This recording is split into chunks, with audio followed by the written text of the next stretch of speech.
ये शरीर तो केवल हमारे रथ हैं, हम उसके स्वामी हैं। रथ के टूटने से स्वामी नहीं टूट जाता। उसी प्रकार शरीर के सुख और दुख आत्मा को सुखी या दुखी नहीं करते। यदि हम आत्मा हैं, तो फिर ये सुख दुख का आभास हमारी आत्मा को क्यों होता है? ये सुख दुख का आभास आत्मा को नहीं होता, केवल शरीर को होता है। तो फिर आत्मा को क्या होता है? आत्मा को कुछ नहीं होता, क्योंकि ये होना न होना, सुख दुख, सर्दी गर्मी, ये सब प्रकृति के नियम हैं। आत्मा तो अविनाशी परमात्मा का अंश है, इसलिए आत्मा प्रकृति की सीमा से बाहर है।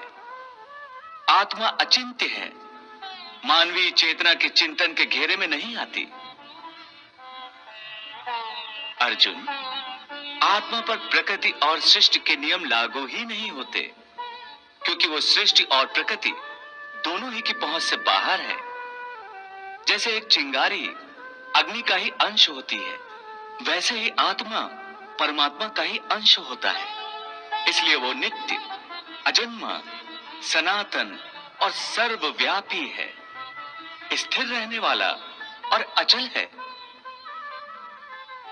हे पार्थ, आत्मा को न कोई शस्त्र काट सकता है, न उसे अग्नि जला सकती है, इसको जल नहीं गला सकता, न इसे वायु ही सुखा सकती है।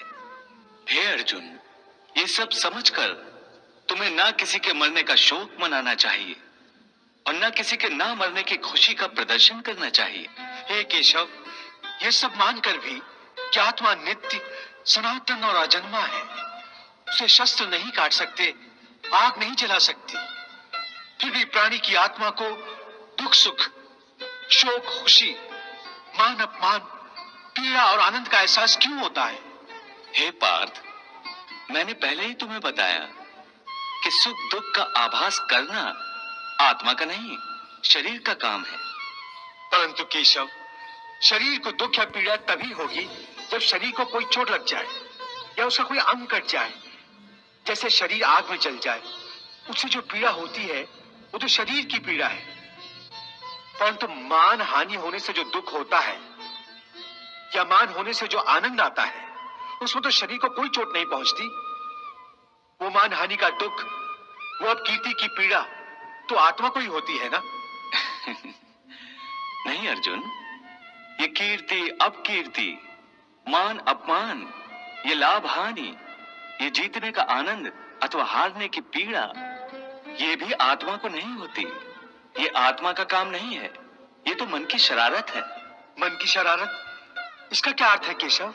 पार्थ, प्राणी के शरीर का एक अदृश्य अंग है मन, जो दिखाई नहीं देता, परंतु वही सबसे शक्तिशाली हिस्सा है शरीर का।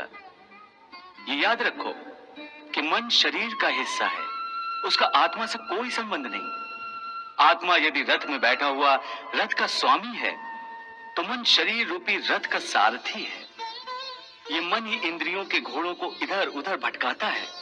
कभी यौवन के आवेश में यही चंचल मन मनुष्य को इस भ्रम में डाल देता है कि वो सर्वशक्तिमान है, वो सब कुछ कर सकता है, वो यहाँ का राजा है, जिसके आगे हर कोई झुक जाने पर विवश है और जिसे हर कोई प्रणाम करता है।